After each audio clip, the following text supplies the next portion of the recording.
Hello and welcome to this episode of Beat Teacher Burnout. We have our first Dame on the show today. We have Dame Alison Peacock, which is a real treat for us.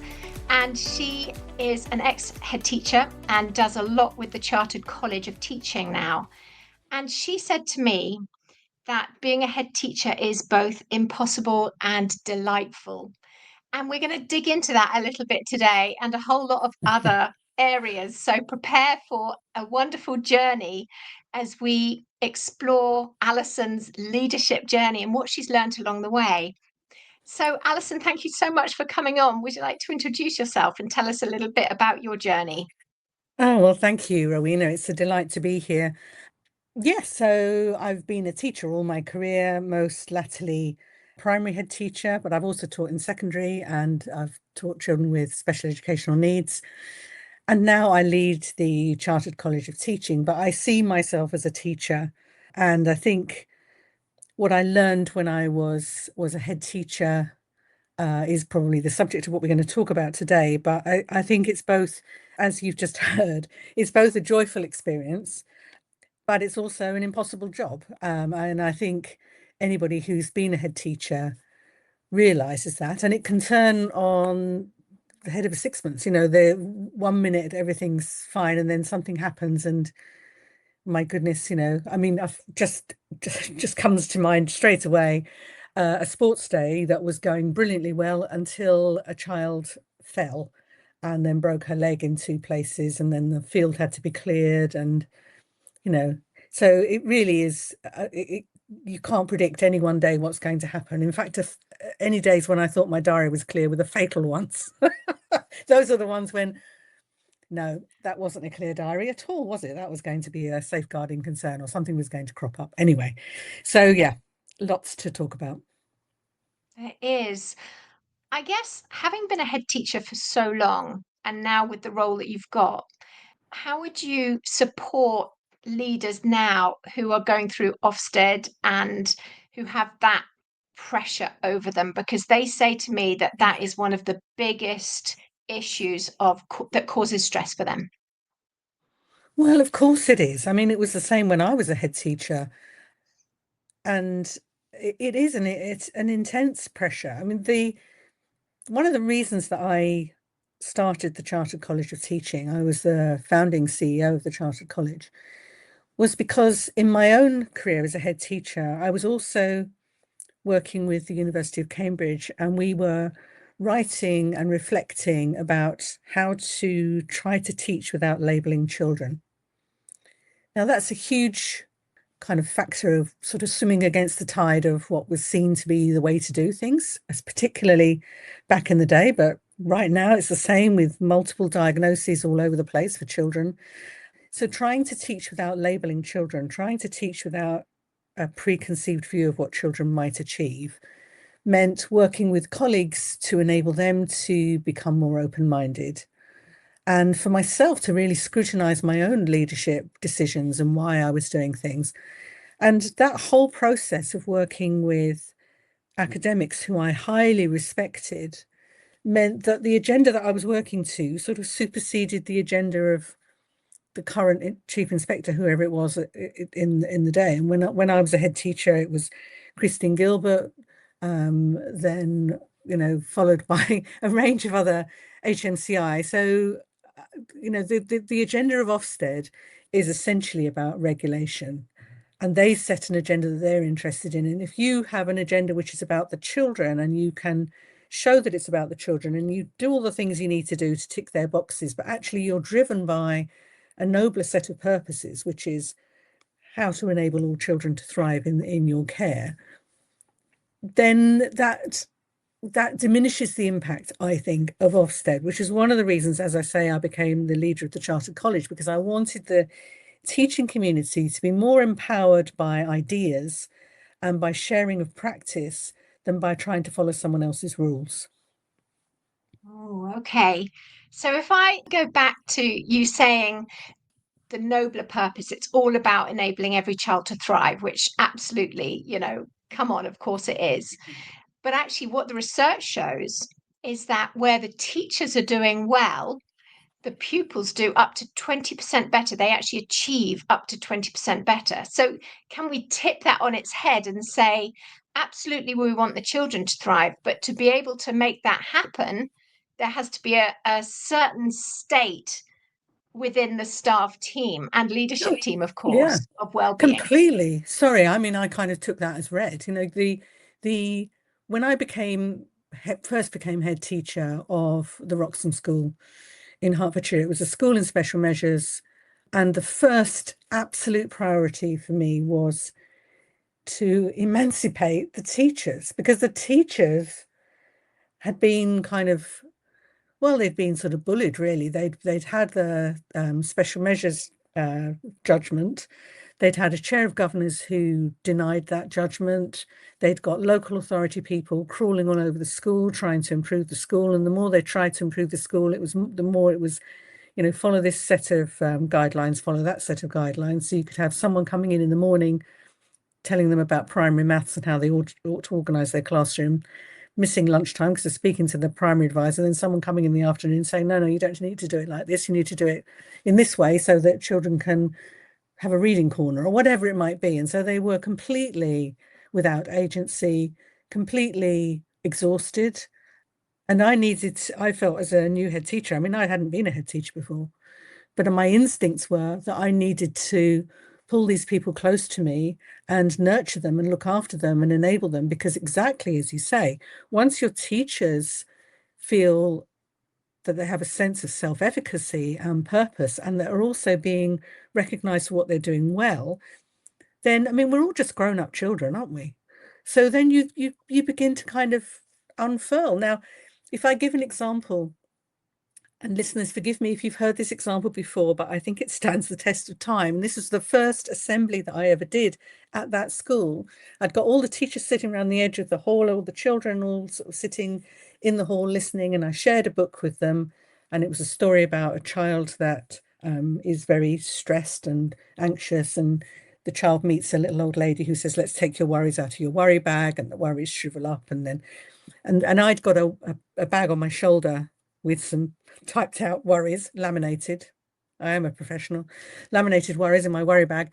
Anyway, and after I finished reading this book, I turned to the children and I just said to them, well, the thing is, I'm a bit worried.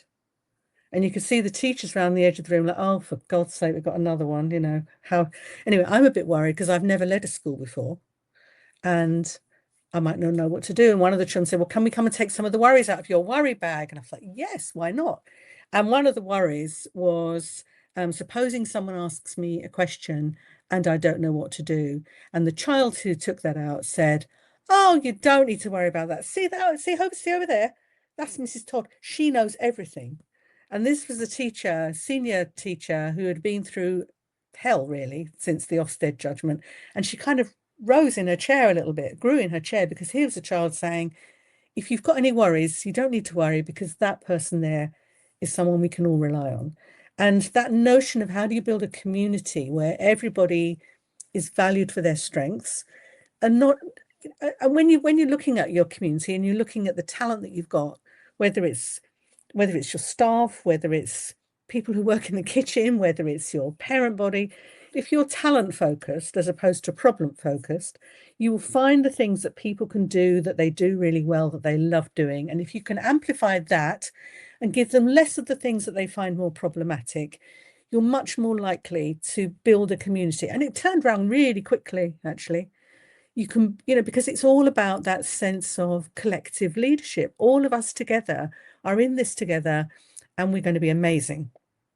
And that power of positivity, that power of let's just do this. And it was the same with the children as it was with the staff, as it was with the governors, as it was with the wider community. And it wasn't about me being an individual hero head teacher. I am somebody, if I have got a worry, I will speak to the woman in Tesco's as I'm packing my shopping. I will. I mean, not about safeguarding concerns, obviously. I'm not, but I will, if I'm worried about something, will be saying, oh gosh, there was this today. Because I need to share, and I need to feel part of a team, and I need to collaborate. And I think if you can't do that, That's where you start to get that awful sense of isolation, burnout, blame, all the negative things that we know all too well happen very, very quickly because the job Mm, is so demanding. it is. I love that on so many levels, Alison, because Brené Brown says that vulnerability is the greatest form of courage, and actually you're role modeling vulnerability and that it's okay. But Yeah. also, I have a course which is 5 minutes at the start of every staff meeting.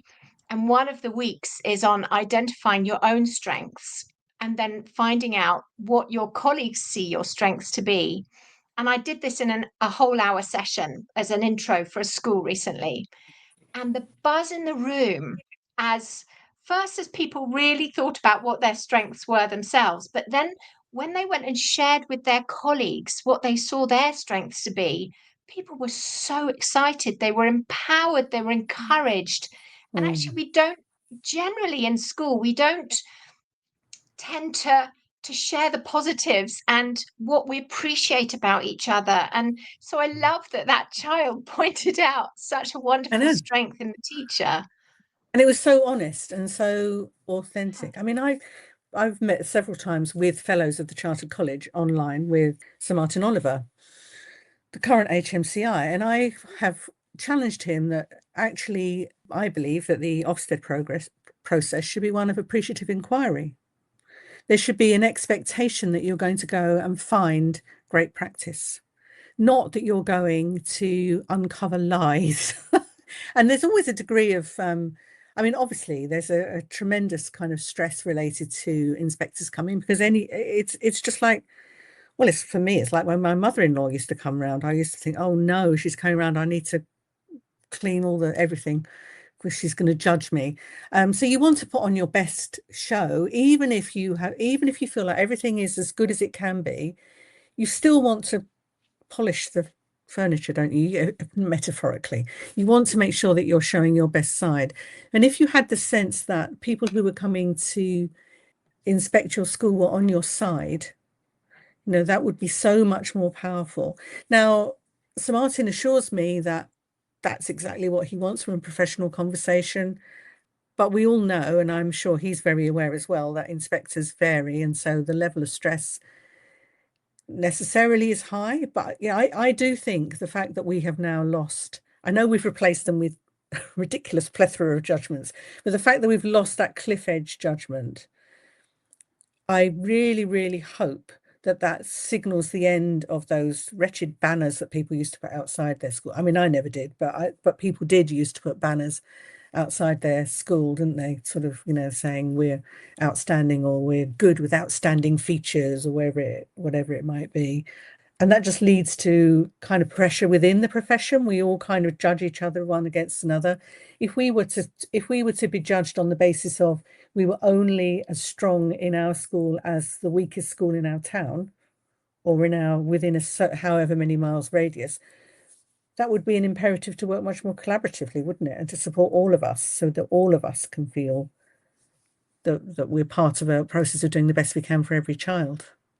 Yeah, absolutely. Because there's so many elements with you have a big team in a school, but there's it's also quite a lonely job. I think particularly being a leader, but also teachers tell me they're very isolated sometimes. They don't feel that they're part of their team. And that's certainly part of the training that I offer schools is to Mm. develop a team dynamic and relationships and the psychological safety and that side of it. But how for leaders would you be saying to be so Well, that you don't become isolated? I think some leaders make the mistake of thinking that they have to have all the answers. I mean, no one's got all the answers, have they?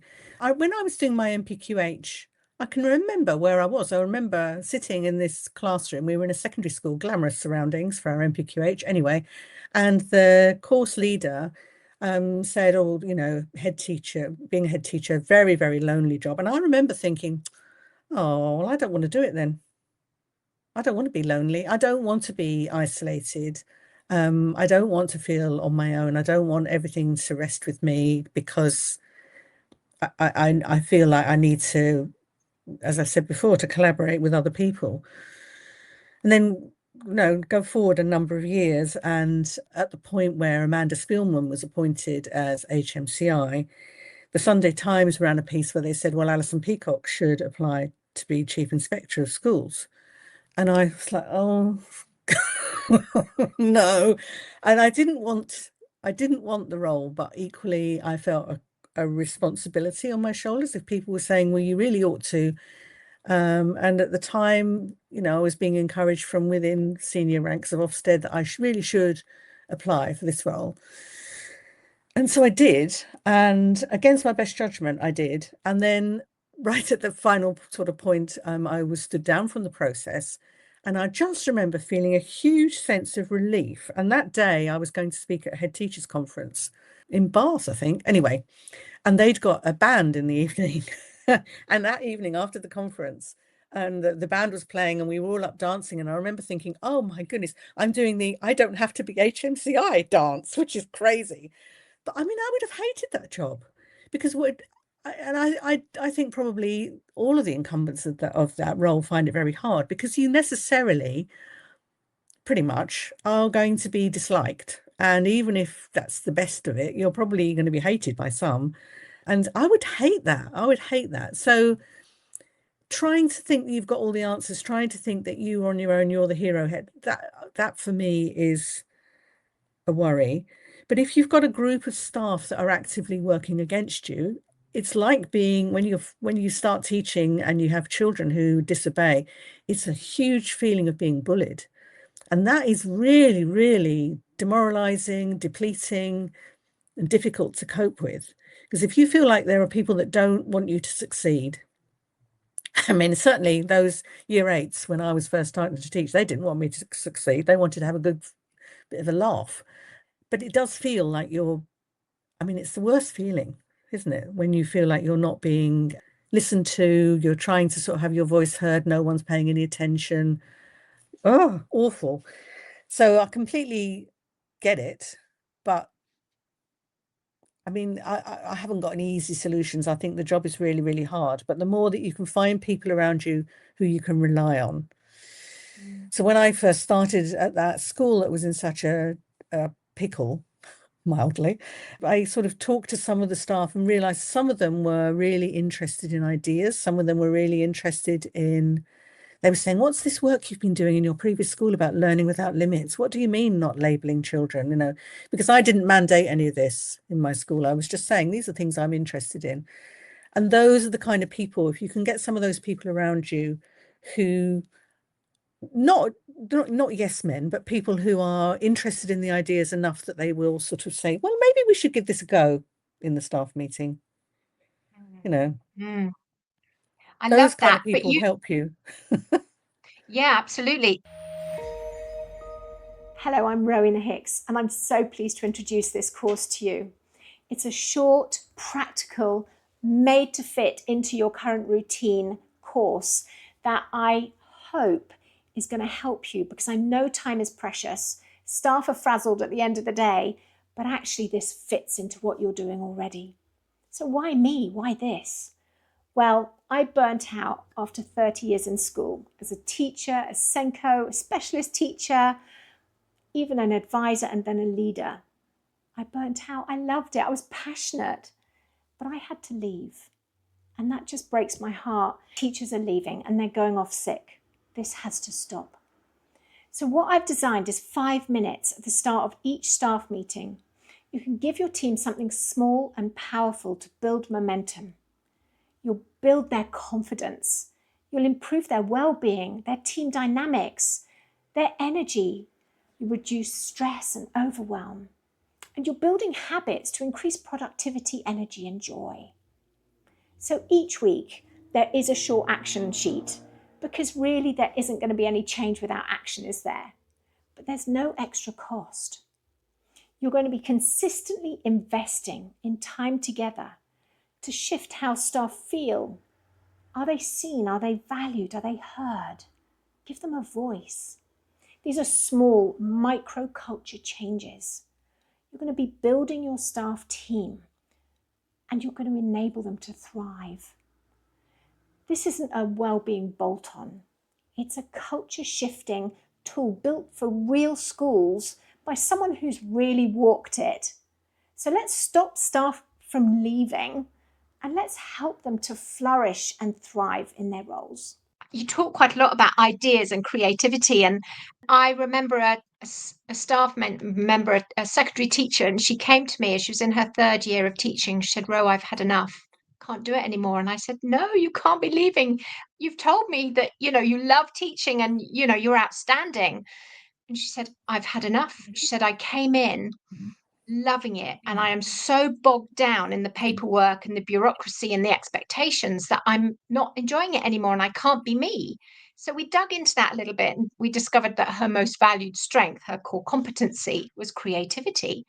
So we agreed that she was going to do one lesson every day for the next week where she could let her creative juices flow, and the other lessons would be good, but it would be, good, but not probably outstanding like this really creative one was. But actually, what happened through that week when we spoke on the Friday, she said she'd got her love, her passion for the role back because she'd found her creativity again. And actually, she found that, of course, then her productivity increased for the other lessons and her joy and her energy. And it's, in a way, it's so obvious, but we come into teaching. I remember my first year in Brixton, I had, I think, 80% special needs, and TAs weren't a thing in those days. So, but of course, not a lot of the marking and all that wasn't there either. But I was so creative and energetic and excited for the whole process. And I think Yeah. sometimes we lose that, and that's so sad. Well, I mean, we do. And my experience of leadership was one of recognizing my own creativity. When I was researching for the second book, the researchers at Cambridge said, we want you to keep a journal. We want you to keep a leadership journal. And so I organized the journal on the basis of things that I was looking forward to, things that I was dreading, paperwork, ideas, all these kind of headings. And then I would go at the end of each week, I would look back and see what I'd been dreading and I'd write about what was the reality. And typically the things I'd been dreading actually worked out fine. But the ideas bit was always there was always loads of stuff around the ideas. And then I started to kind of think, well, in my family, my sister is very artistic, sort of petite and beautiful, and then there's me. And I kind of thought, oh, I'm the sensible one. She's the creative one. But then as I started to keep this journal, I reflected and realized that actually being creative is not being artistic. Being creative is finding ways of looking at challenge and seeing how you might overcome that challenge in a way that perhaps people haven't thought of before. So for an example of that being that at one point we had a really, really difficult child who'd come to us in year 4, he'd been excluded, and then he just got more and more. I mean, he had lots of issues, lots of trauma related issues, but by the time he was in year 6, he was big and he was angry. And the teacher who was teaching him he was a rugby player. And he came to me one day after school, almost in tears, saying, I just don't know how I don't know how I'm going to go on with this child, because I just feel like anyway, I went home and sort of thought about it. And then I woke up in the middle of the night and I thought, how about we advertise for a superhero? Let's put superhero in the job title. So we did. We put an advert in the staff bulletin, the county bulletin, for a superhero to come and work with a child so that he could enjoy his final months in our school. And the person who applied for it was a mother who had 2 autistic sons, and she was a qualified teacher, but she didn't want to take on a teaching role because she was dealing with her family. She came to see me and said, I would like to think if someone had put an advert like that in the school where my children were in their mainstream, that they would have been able to stay there. She said, I would love to come and work with you. And so she did. And she found ways through with this lad, which one of them was to get some guinea pigs and have guinea pigs in the courtyard, and he would be the keeper of the guinea pigs, and then children would make appointments to come and pet the guinea pigs, seeing him in a completely different light to the kind of lad who was cruising around the playground with a cricket bat. So it's just a different way of looking, isn't it? And sort of thinking, I wonder if that might work. And if it doesn't, then you have to say, well, what else can we try? But it's not all about me, my ideas. It's a collective. What else could we try that we might do that would find a way through to enable this child to view school in a positive light, as opposed to being so, how can we help him? And thereby, obviously, how do we help the teacher? But those kinds of things, I think, do require a mindset that is not overladen with worry about what everybody else thinks. If you can be a bit more confident. I mean, I took it to a ridiculous level by the time I'd finished being a head. I mean, we'd got a motorbike and sidecar in the library. I mean, that was just mad. But it was kind of like, well, why? Why not have a motorbike and sidecar? Because if you're a reluctant reader, well, you're going to be reluctant if you're sitting in a sidecar to read your book. I think you want to read it, aren't you? So anyway, crazy. But equally quite, you were talking about being creative or helping that teacher to be creative for part of the week. And it does release something in you that enables other people to kind of go, oh, she's at it again, or, oh gosh, this is the kind of school we are, isn't it? And it makes people feel excited to learn and not hidebound by all the worries. I mean, there are always going to be worries. There are always going to be parents that are going to come and complain no matter what you do. And there are always going to be staff who go through difficult times in their lives and sudden emergencies and all sorts of things. But equally, if you can do it with a sense of humour and a bit of can do, it helps, I think. Bring the joy. Yeah, bring the joy. It's really interesting, isn't it? So that the children can enjoy it, because they love it when you're happy. The children can totally sense, and when you get on with each other, if you're dancing a bit in assembly and then one of the other teachers is dancing, and the children love that because they feel safe. Yeah, absolutely. And the statistics around stress and burnout are so related to cutting off creativity. And that's what's so sad for me, because we know that 70 to 80% of school staff, I think it's 84% of school leaders, are significantly stressed. And so the creativity just gets shrunk right down. But also, you mentioned journaling, and that's one of my passions because it's how I healed from my burnout. And I've actually done my second book was a journal for school staff, the Burnout Busting Teachers Journal, I think it is, because actually the statistics around the healing that comes through journaling, but not just healing, it reduces stress, it boosts creativity, productivity. And I can look back in my journal from even a week ago and I think, I was dreading that morning because of this and this. And actually, look how it turned out. Yeah. And you see your progress, so right. don't you? You're so right. It's so powerful, and it's there, so that even if it's 6 months later or a year later, you can look back and realize what are the areas of your work that bring you the most satisfaction. And I think everything's about balance, isn't it? So if you're having to leave, if you haven't got time to do the things that you know that you need to do, for example, if you're a primary teacher, you've got the same class all day, one of your lads maybe is absolutely fizzing because he's playing football after school. If you can make the time to go and stand at the side of the pitch, even if it's only for 20 minutes, and cheer him on and then talk to him about it the next day, how amazing. If, on the other hand, you feel, oh my goodness, that pile of books, that phone call I've got to make to that parent, that meeting I've got to go to, and it stops you ever doing the things that you know will make the difference. The relationships you have in your classroom, the relationships you have with your staff as a school leader are the most important thing. They are the things that build you up or knock you down. And we need to prioritize investing time in working with our colleagues and understanding our children's and working with our parents, so that, all the paperwork, oh, for goodness sake. I mean, that was always the thing that I would be like, I've got to do this. And then I'd dash it off because actually, and I could never do any paperwork in school anyway, because I was too nosy. I wanted to know what was going on with the children. But the relationships are absolutely at the heart. And then also, when you have a really bad day, I mean, there was a time during my headship when my mother had to have open heart surgery. And I remember going and crying to the cook, of all people, she just asked me how I was, and that was fatal. Yeah. And but that was okay. I mean, because it's all right to be vulnerable. It's all right to be human. Nobody expects you to be, you know, able to sort everything. And then if you are, you're a bit intimidating and distant, aren't you? Yeah. On the Yeah. other And hand, you can't be crying over people all the time because that gets a bit much. There's a balance. it's a bit annoying.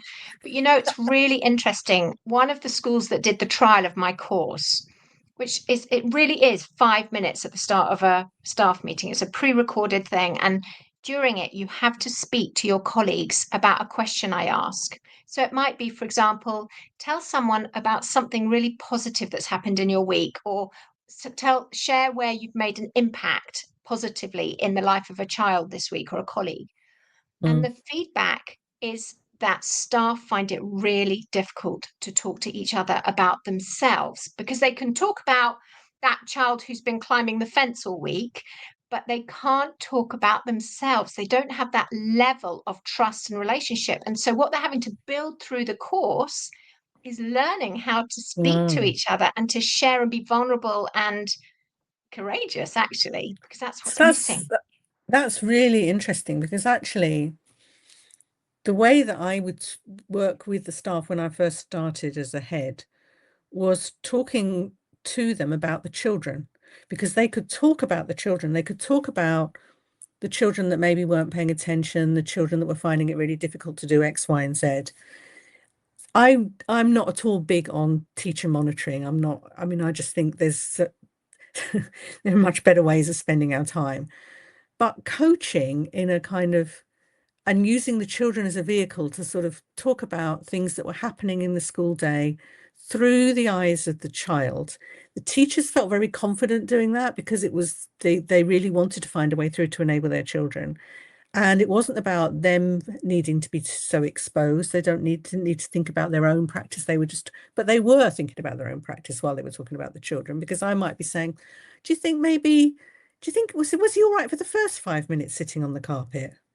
You know, perhaps if you had a shorter carpet time for everybody, maybe that would enable whatever to be those kinds of suggestions, which were suggestions around what might we do to enable this child, that child, those children to thrive in the classroom, were also ultimately, if you strip it back, questions or suggestions around pedagogy.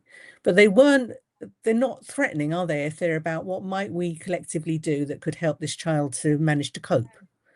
And so it's about trying new things. And we know that the reality is, as teachers, if we found something that works in our classroom, we don't disrupt it. So unless someone changes it after our first 3 years of teaching, we get into habits. And those habits can stay with us for 25 years. So being able to disrupt some of those habits to enable positive things to happen, and then sharing with everybody and saying, oh my goodness, guess what? It's amazing. We tried doing this at the beginning of the lesson instead of that at the beginning of the lesson, or we tried going outside, or we tried doing this, and then it worked. And colleagues would come to me and they'd be go, oh my goodness, have you seen what Ben's done today? And that's so fulfilling, because it's not about, I've changed my practice. I used to do things in quite a pedestrian way. The children were getting a bit restless. It's, look what Ben can do now because he's had a chance to do X, Y, and Z. And it's so, the more that we can do that enables teachers to feel confident and have a sense of self-efficacy about what they're doing in the classroom, the more they can convey that to the children, and the more the children can do that, So it's a virtuous cycle, I think. And that's why we, at the Chartered College, that's why we promote chartered study. It's a way of really helping teachers to individually look at areas of inquiry in their classrooms and become far more confident in developing their practice.